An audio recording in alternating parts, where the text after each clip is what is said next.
Welcome to another episode of Pursuits. We are continuing on with our what? Oh, You're talking, so I'm looking at you. we're continuing on with our series of Psalms 23. We will be getting into verse 4, but before doing so, Kevin, I heard you had a question. Yes, I have a hypothetical that I want to just throw out there. Okay. I just want to keep things really light. And As one does. if you're about to be killed, Okay. and we're only allowed to say goodbye to one person on the telephone, who would it be, and what would you tell them? Okay, question. Yes. If the person that I called doesn't answer and I leave a voicemail, can I call someone else? No.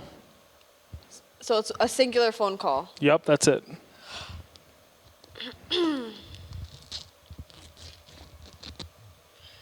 I think, okay, it depends on the day and the time.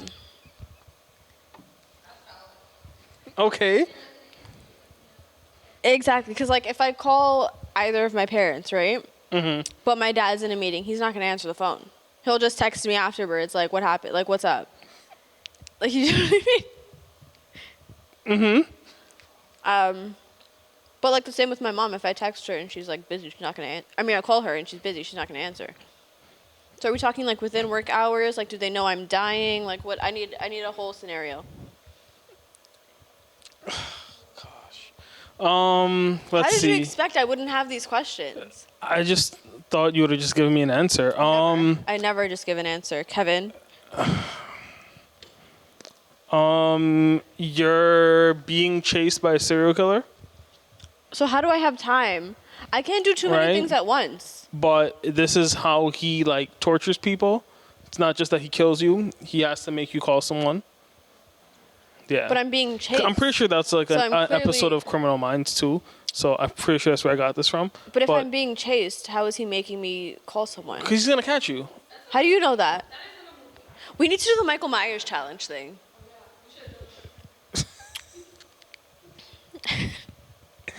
But yeah, so when he catches you, If he catches me.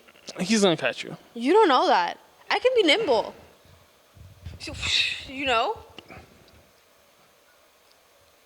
So he catches you, and he tells you you gotta call someone before you die.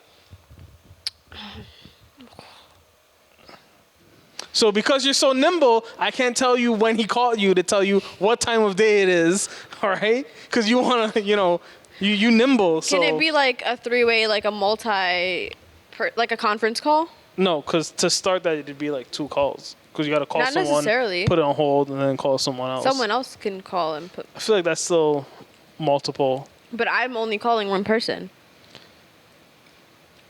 I mean, how long do you think this guy's gonna wait before he kills you? Like, This is his means of torturing me. He can wait. not if it starts to become a torture to himself. Well, that's on him. He created this. He did. He didn't give me rules. I honestly feel like, those TikToks where it's like the person's so annoying when they get kidnapped, they just get like thrown. I feel like he would have just like, 100%. he would have just let you go at this point. So Asha, what would you do? I feel like I could outrun him. I feel like we now need to have like a race and see like who's faster. I'm quick. You won't even see me leave the frame. I'm just gone. Oof. I don't know. I think I'm gonna call my dad. Why your Okay. dad? He's just a funny guy, you know. I feel like he'll give me one last laugh before I die. Whereas my mom, we'd probably cry on the phone together, you know. No, he said I think it's a good way to go out with a laugh. That's true. That's true. So, since Ariel doesn't have anyone she can call and talk to, I didn't say that. You said I would be given back. So at the end of the story, at the end of this game, I win. I lived. I can call as many people as I want to at this point. All right, they still I'm not won't pick limited. My dad. We'll see. I personally would call like someone I haven't spoken to in a very long time, like, and hope they pick up and be like, "I always loved you," and then just to mess with them at this point. Oh, you would say I always loved Yeah, just to like mess with them. That is. It's the toxicity for I was me. gonna. Because I have so many random contacts like in my phone. Because like it's all linked to like my email, and I had the same email since like high school. So I have like high school people in here still. I was just gonna be like, yo, I always liked you, and then just boom, dead. I'm not gonna call my parents and let them. You guys want to call your parents before you get killed? That's horrible. Why? Say one last "I love you." I'll miss you forever. And then boom, they hear you down. That's You didn't say we couldn't hang up before he killed me. I didn't say you don't know. Well, it's not so hard to go through. Unless he's holding the phone. I'm definitely not What picking up kind that of call. phone is this? He said you couldn't do a group call because that's multiple. When I asked if I could do if I can call multiple people. That's called a toxic work environment, and I'm not here for it. Anyway. Yeah, I think we should end it there because this. Yeah, we're ending it on the fact that Kevin would not call his parents as he's on his deathbed. Yeah, I'm okay with. I stand by that. All right. So as we're continuing the series this weekend. See now this week. I want to give more of a rebuttal to that. No, we're moving on. We already said this. No. So we're continuing the series on Psalms 23, and we're gonna get into verse 4, which reads, "Even when I walk through the darkest valley, I will not be afraid, for you are close beside me. Your rod and your staff protect and comfort me." So as you're being chased by said serial killer, don't be afraid, you know? Because as long as you know where you're going, that's all that really matters. Right? I think saying be nimble would have been better, but I mean that's one way to. It's one way to put it. So, the main idea that I would like to extract from that verse is that in our times of darkness and in need, we should always kind of remind ourselves to rely in the presence of God and be still in Him, rather than focusing on the fact that we need to solve a problem. Right? Does that make sense? I think so. Okay. We'll find out by the time we get to I the feel end like of the that's episode. kind of the main idea of verse 4. Do you agree? Do you have any other additions or stipulations, or not stipulations, but anything else to add to it? Disagreements, you know? I agree. I guess I agree for right now. Let's see where the conversation goes. We got to add in more details.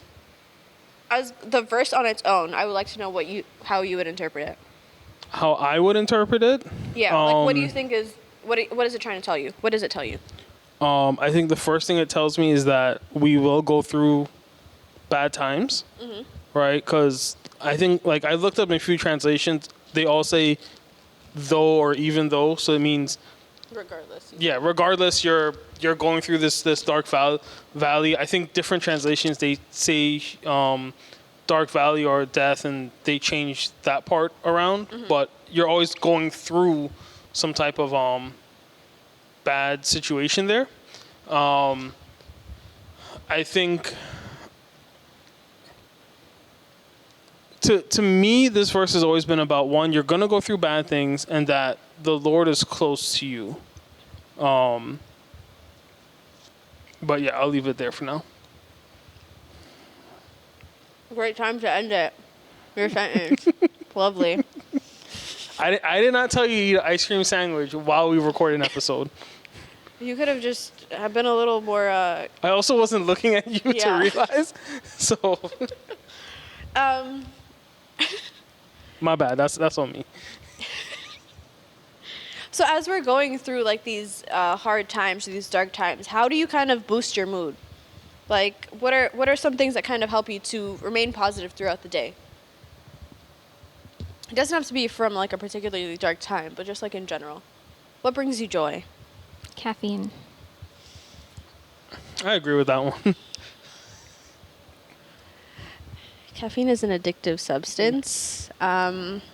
So the fact that you have to rely on it, I think, is a different problem that we will didn't. address No. outside of You didn't this. say rely on.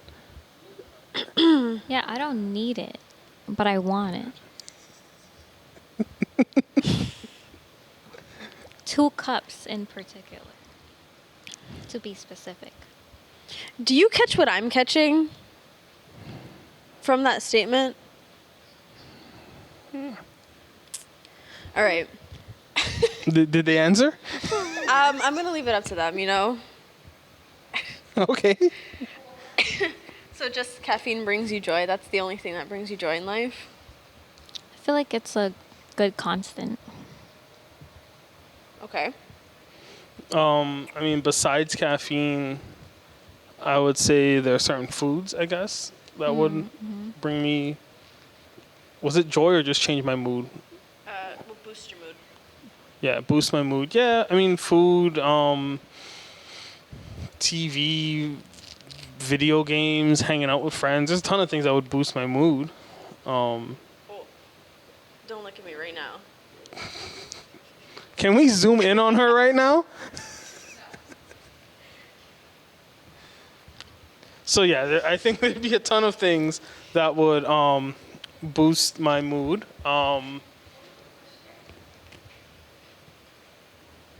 She doesn't need to know the question. She's gonna answer. I don't know where you were trying to go with it, so I don't know what else I to was say. just asking what Okay. helps to boost your mood. Okay. Oh. What can boost your mood? What throughout the day? Like, what do you do to boost your mood? For me, it's sending my friends a plethora of TikToks that I know she's not gonna watch. And then in the middle of the night, I wake up with a bunch of notifications from TikTok saying that she has watched them and reacted to them. That brings me joy sometimes. I also like to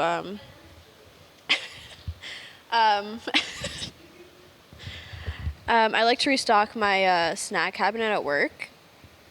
It's looking real dread right now, so we gotta go shopping. But other than that, it brings me joy because then I can share the snacks and everyone's like, "Hey, what do you have today?" You know. But yeah. So as we mentioned before, it's not always going to be joyful times, right? You're in.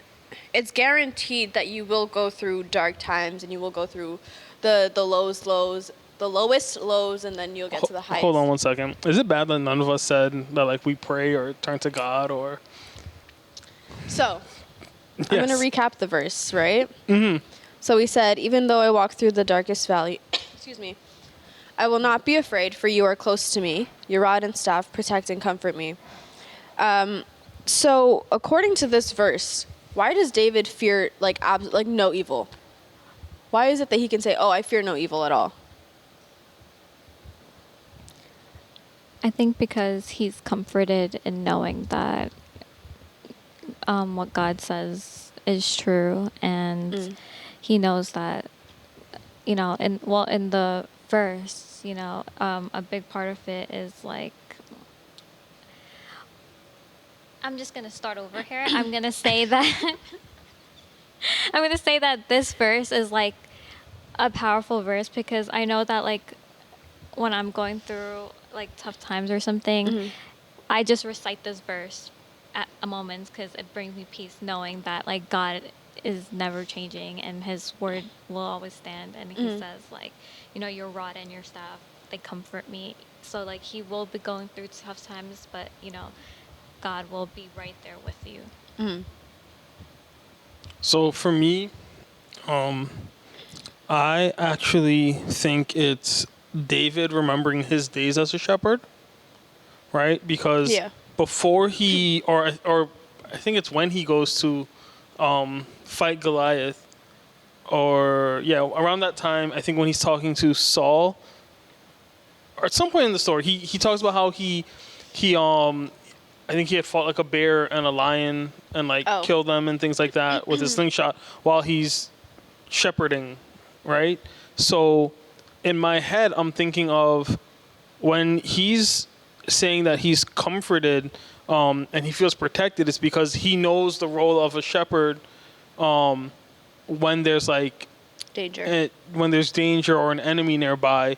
Because I think from the first week when we started talking about this, right, we kind of said that sheep are like these non-intelligent thank you, animals, right? So if they're of a low IQ, in my head, David is not trying to fight this bear or this lion with the number of sheep he has. He's not trying to like outnumber, like it's not, I mean, it's one bear. He may have like 100 sheep. Okay. He has the numbers advantage, right? He's not trying to fight the bear on numbers, right? It's just him versus the bear, which most people really wouldn't want to do, right? But it's his job to protect the sheep. It's his responsibility. Yes, you may go ahead. This is, so you said most people wouldn't want to do it. What if you're an alpha male that's trying to show the bear who's boss?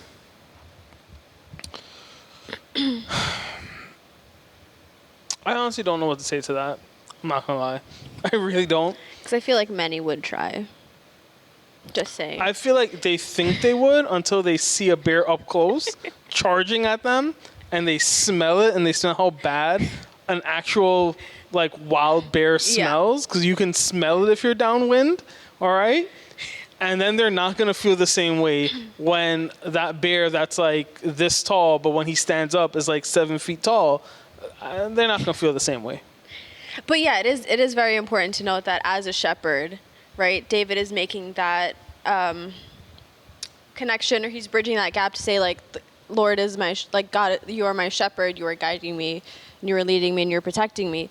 Because I feel like no one else could ever make that reference with as much, like oomph or emphasis behind what it means to have the Lord as your shepherd, because literally he was, like, the shepherd of the Bible.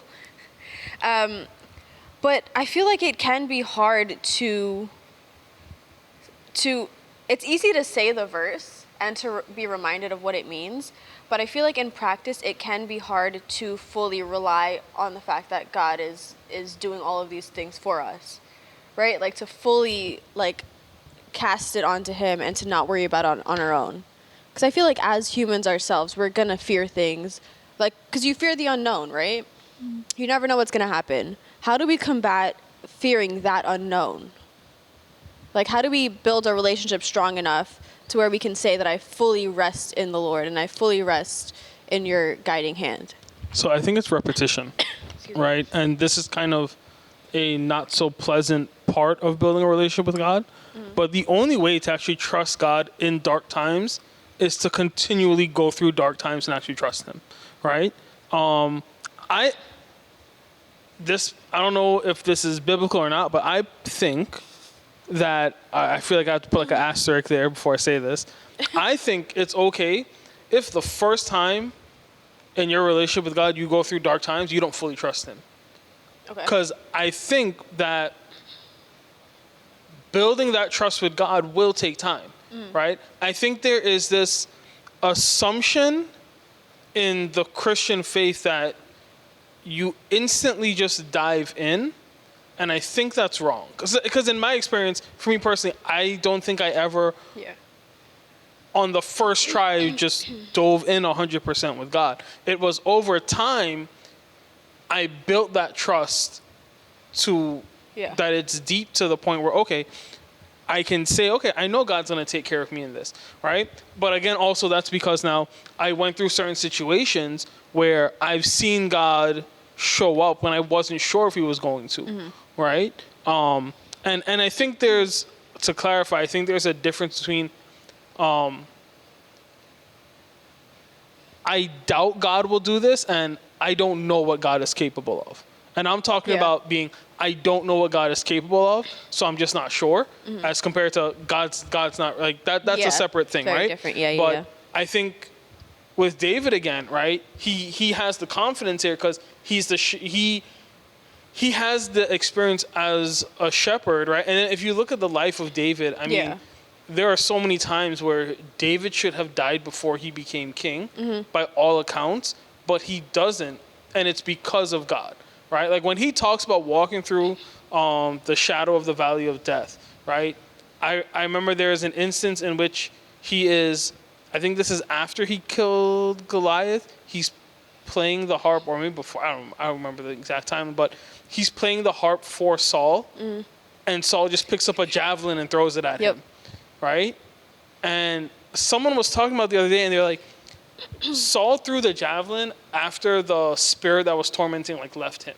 So when he should have been relieved, Saul then picked up the javelin and threw it at David, right? There's another instance where there's another instance where Saul is chasing David, and David is like hiding in a cave, like deep in the cave. Saul hides like in the mouth of the cave, doesn't know David is in there, falls asleep. Like, by all accounts, David should have been caught. He should have been killed, like, so easily. His own son betrays. Like, there's so many times when David should have died or lost or whatever the case is. Yet, he sees God's hand continually. Yeah. So at some point, he has the realization, and maybe this is the realization, hey, no matter how dark the situation is, God is there to protect me. Yeah. And I think, it's good to know, like, I like how you started off, like, you need to initially go through certain things to know where, like, what God can do for you. Because it's like with any relationship, like, you're not going to know the strength of a relationship until it's tested. And that goes with any relationship, a friendship, like a romantic interest, like a family relationship even, because you still have to build that bond with that person. And a relationship with God is literally, it's the same exact thing. Like when we were growing up, they would say like praying or talking to God is just like talking to a friend, right? That's how you start to learn how to pray. That's how you build a prayer life, because you're just learning how to talk to God. And I think after we do go through would they be trials? Trials, right? Not temptations. Trials. You mean if it's coming from God, then yes, trials. Right? And I think it's also important to note that trials are different from just actively making bad decisions and ending up in problems.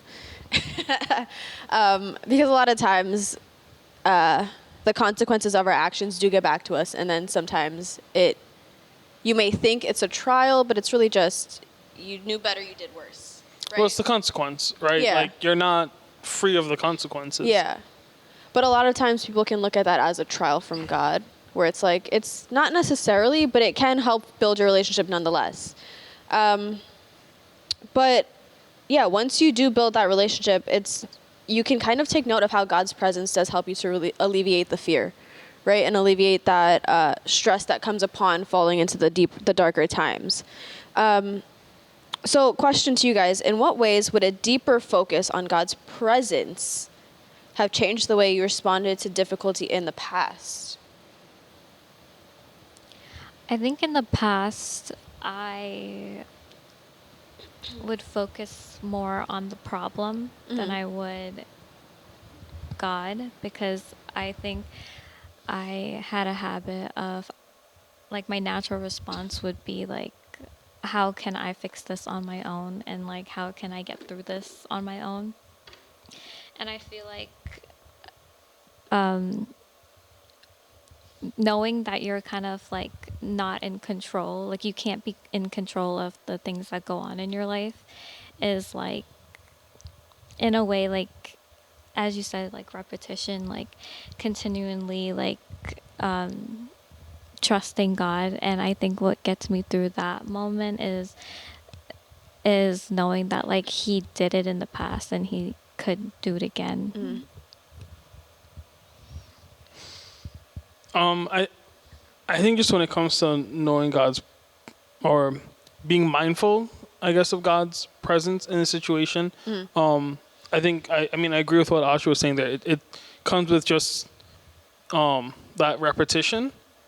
But I also think, like, for me, I know there were situations where I was like, okay, God, I know your word says that you're here, right? And I get that you're here, but I don't feel you here. Yeah. Right? So, and I remember this was a prayer of mine for a while, where it's like, God, how do we cross this gap of, I know you're here, but now I feel you're here. Right? And looking back on it, I was like, I should have just been happy with knowing He was there, because to feel Him here, things had to happen in which He made Himself known, right? And then one of the things that I found interesting about that time was that the things He did to make Himself known were there all the time. I just didn't realize that was Him. right? So it's, yeah, he was there the whole time. I just didn't realize it. So I think a lot of times when it comes to experiencing God's presence, we begin to it's more like our eyes are open to the fact that, oh, he is here. He's right there, right? It's, I mean, even today, I literally had a prayer about something. I was like, God, I felt like you were telling me to do something. Some people told me, no, that probably wasn't God. I feel like it's still you. Give me confirmation. Either way, right? Let's just end this conversation we've been having. Let me know. I think within 2 hours, my brother calls me. He's like, yeah, we're gonna look at doing this, and this. And I was like, oh, okay, I have my answer now. Because he literally just like, yeah, no, like, we want you to focus in on this and that. And I was like, okay, boom, I have my answer, right? But it was like, in the past, it was either I wasn't continually looking for an answer. It's like, when it comes to God's presence, I feel a lot of times it was me not looking for God's presence, right? Until I'm in the thick of a situation, like, oh, God, where are you, right? But when I was able to, before I am in the shadow of the valley of death, because I'm looking for God's presence before that, when I'm in a situation, it's easier to recognize him than going into it cold. Yeah. I think that's what I was kind of trying to get towards, because there's a difference between knowing he's there and then feeling that he's there. Because, like, yeah, I can recite all these things that remind me that, yeah, God will always be there. But until I am able to, like, identify the signs of him actually, like that I know that he's physically, like, I can feel that he's there for me in all aspects, I feel like that just elevates the relationship a little more, and it kind of allows you to rest in the fact that he is there for you more so than just knowing it. Because, like, it's kind of like when you're in school and you memorize things so you know that they're true, but then when it comes time to apply it, it's like, it's way different because it's a real life situation. And I think that it is important, like you noted, that we have to kind of build that relationship and look for those signs before we get into the lowest valleys, right? Because once you're in the valley, you're stressed out already. You're already, like, at wit's end sometimes. So then to have to look for signs that you don't even know what you're looking for, it kind of elevates the fact that you need God with you, right? But I feel like once you're already at that stress level, it just becomes it can become a little bit more of a discouragement, because it's like, God, I know you're here. I know that you have been here, but I just don't know where you are. And I feel like that's the point where a lot of people tend to get further away. Like, their relationship with God can dwindle, because it's like, where are you in my time of need when I know that you have been here before? So I was actually thinking about that while, like, just reading through Psalm 23, and, going back to, I guess, the example that David is using in relation to himself, right? I don't know how true this is, but this is how I picture what David did when he fights this bear or this lion. He is standing in between the sheep and the bear, right? And he more than likely would have prodded the sheep to go a different direction from wherever the bear is, right? Like, this just makes sense to me, right? So if that's the case, right, I think there are some times when we are going through situations, we may not feel God is there because God is moving us one way while he's standing somewhere fighting our battle, right? I think we're thinking that we're going to be spectators to God fighting our battle, but that's not what the Bible says at any point. That we are a spectator in what God is doing, right? I've never thought about it like that. And it was just me reading things. I was like, well, yeah, David fought a bear. And I was like, where were the sheep? These are the conversations I have with myself. And I'm like, well, where were the sheep? I'm like, well, the sheep are these low IQ animals. The sheep don't care about what David is honestly even doing with the bear, which I think makes it even easier for the sheep to trust in the shepherd, because they don't even know what's going on. Yeah. Right? In some ways, we're unlucky because we understand what's happening sometimes.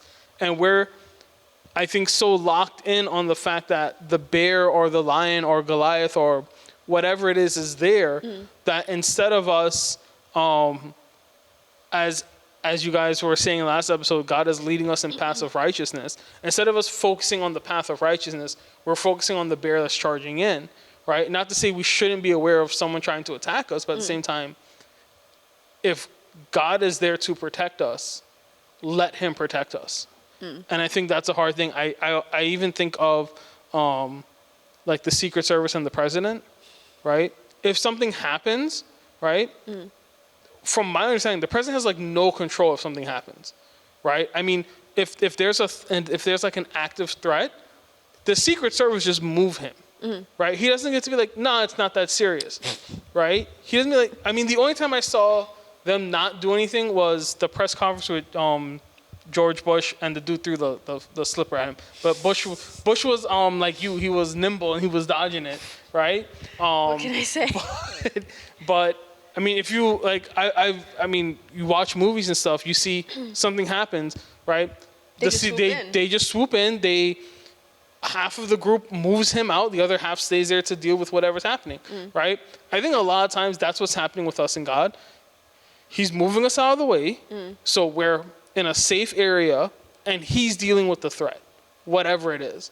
And I think for a lot of us, when we begin to understand, I don't think we're meant to be spectators in what God is doing, right? I think sometimes we feel someone wronged us, so we have to see how God... have to see it through. We have to see it through.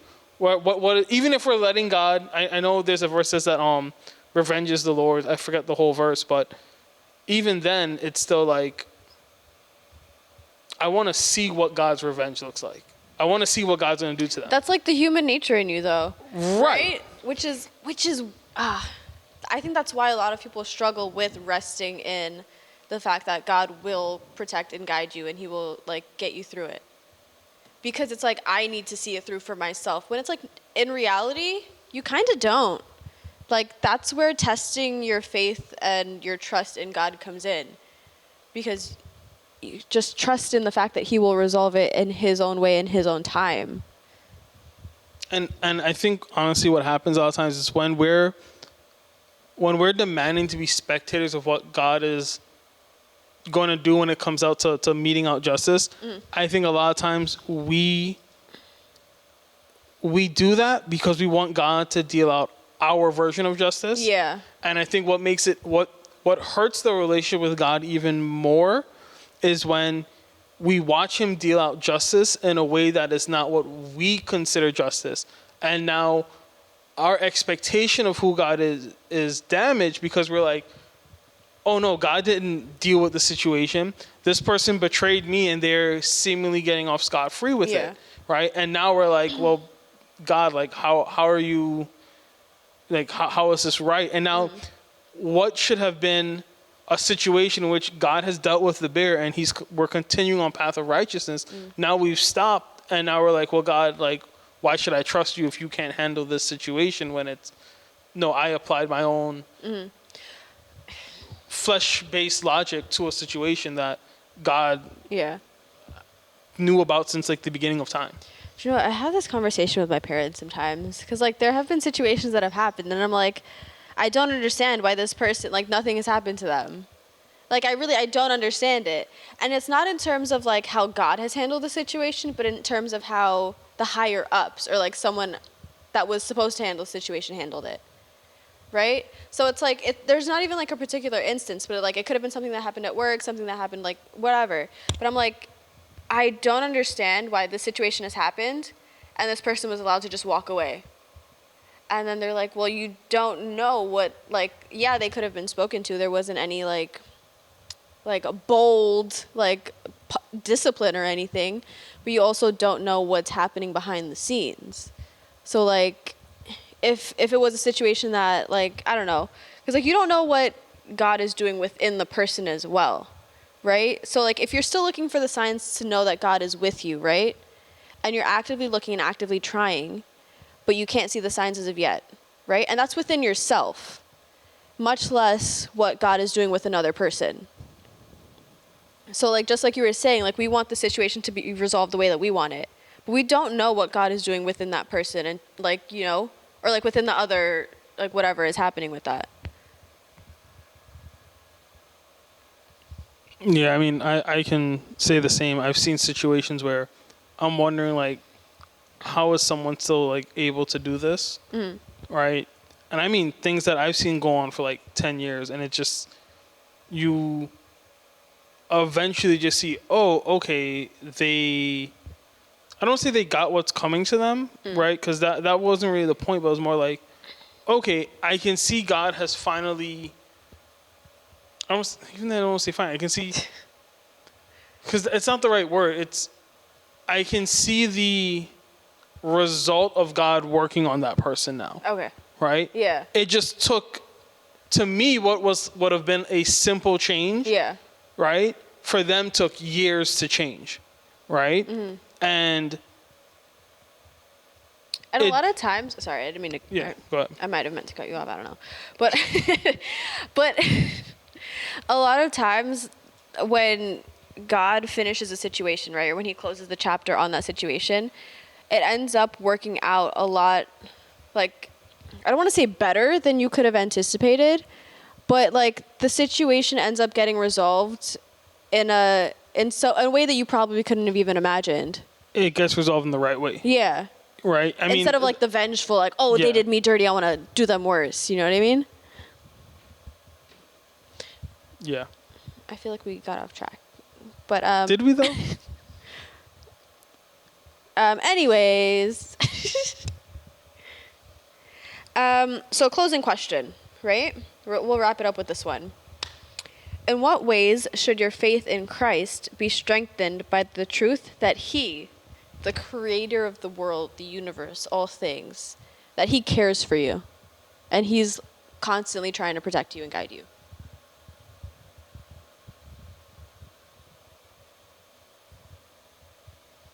You want to go first? You want me to go first? Go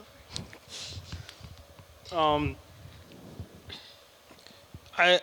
I mean, I think it goes back to a lot of what we've just been saying for most of this episode, I think, which is if Jesus cares for you, right, and the fact that He has created the world, that He has all this immense power, right, again, that goes to the idea of the relationship and being able to trust in the fact that if He has the power to do it, He's going to resolve it, right? We just have to learn to be patient sometimes. My pop socket got stuck in my distress. There you go. Got it. Are you done? Yes, I'm done. I think for me, it's the fact that, like, I think knowing that God isn't like us in a way that we have like that humanly nature to sin, or like to, like, you know, as you guys talked about earlier, like if someone, you kind of like want to see the revenge sometimes, like or want things to, like, people to be dealt with the way that you would see fit, and if it doesn't happen that way, like I think it's knowing that, like, God doesn't have a bad, like, thought about people. Like, He just genuinely, like, cares about, like, His children, and He wants them to, like, grow and be their best selves. And I think that that's, like, a really, like, that's where my faith comes from, is knowing that He, like, has that care for me.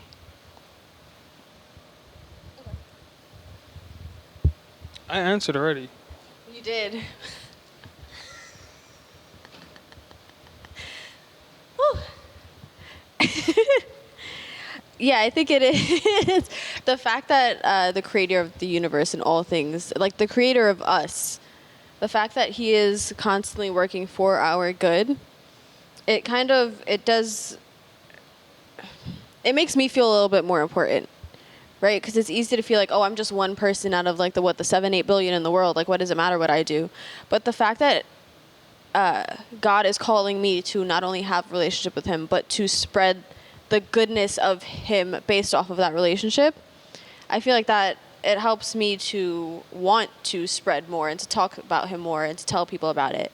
And I think a result of, or just to like sum up this verse, I feel like we should even when we're going through our lowest times or our darkest times, or even before we even get to that point, it's important to feel confident in who God is and what that actually means for your life. Because he is the shepherd. He is guiding you. He's protecting you. He is going to lead you to lie beside still waters. I don't know why that keeps tripping me up. Last episode and this one. I don't know what it is. But he will be leading you to lie beside still waters and to, graze on green pastures, essentially. But you have to build that relationship, and you have to know that he is the God, right? He is the God of like everything, right? Yeah. I think that's a solid place to end this episode. This installment, if you will. And I will.